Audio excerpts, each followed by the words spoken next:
For round 3 of my Learning to Golf in Melbourne series, I played at Northcote 9-hole public golf course. Similar to the last few courses I played, this is a tree-lined and relatively straight course. So I was hoping to take what I've learned so far and put it into practice here. There's actually a snake warning here, so I had some extra motivation to stay out of the trees this time. On the first hole, there's a sign asking you to tee off using the mats for road safety purposes. So I obliged by hitting a 5-iron towards the fairway. I didn't hit a car or a tree, so I'm very pleased with myself here. It's a short 287 meter par 4, and I was able to get to the green in 2 shots with my 5-iron.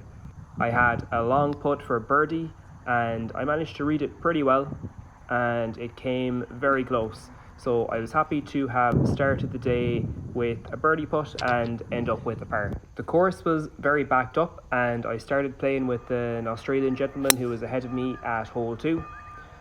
So I pinged my drive straight down the fairway, and my second shot was a 6-iron from 170-ish meters.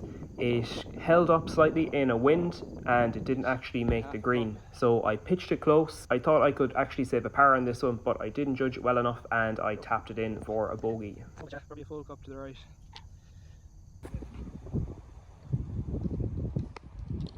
Hole 3 is a par 3 167 meter hole. I hit a 6-iron again and I pushed it slightly to the right of the raised green. My chip was a bit too over exuberant and it bounced off the other side of the green, and my chip back the way it left a lot to be desired.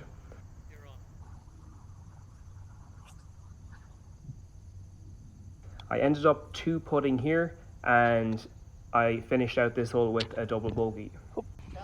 Hole 4 is a dog leg right 378 meter par 4. I hit a 5-iron to the bend and I hit another 5-iron towards the green. So 2 good strikes, but the second shot actually bounced into the sand. My bunker play has been improving as I've been playing more and more, and I managed to scoop this one up out of the sand and close to the hole for a tap-in par. Hole 5 is a 135 meter par 3. My camera shot was about as good as my 9-iron shot here, and I didn't exactly find what I was aiming for. So I was chipping here from a difficult surface. I made the green and I left myself with a long par putt. It went as well as could be expected and I ended up with a bogey. Hole 6 is another par 3 128 meter hole. It's downhill, so I decided to club down and hit a pitching wedge. It bounced right and rolled off the green into the sand. I managed to escape the trap and leave myself a decent shot at par. Go on. It rims out and I have to take yet another bogey on a par 3. Hole 7 is a short 226 meter par 4. I thought driver might be a bit too much, so I hit a 3 hybrid instead. It was actually the right call because it landed just short of the bunkers. My chip shot didn't quite land as far as I wanted it. I thought it'd roll. But it left me with a decent chance at birdie.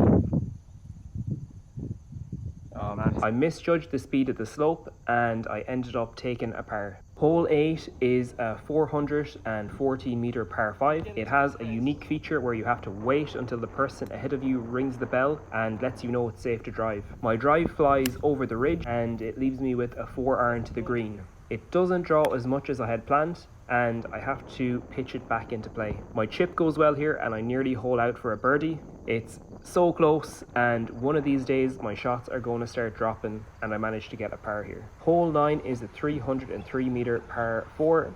I hit another decent drive about 250 meters slightly to the left of the fairway. I'm pitching blind here. I don't exactly know what I'm aiming for, but thankfully it works out okay and I'm still in a decent position to score. I pitch back towards the hole and I leave myself with a tricky par shot. So I just need to play 5 holes. Thankfully it drops and I finish with a par. Overall I played reasonably well today, shooting 5 over par, which equates to about 39 shots on a par 34 course. I had 1 double bogey, 3 bogeys and 5 pars, and I missed out on a few birdies along the way. Interestingly, the double bogey and 2 of the 3 bogeys were on par 3 holes where I missed the green from the tee off. So this suggests I need to tighten up my short iron play and that's something I'm going to be practicing in the next few weeks. Otherwise, my drives went a lot better this week, and thankfully I didn't encounter any snakes.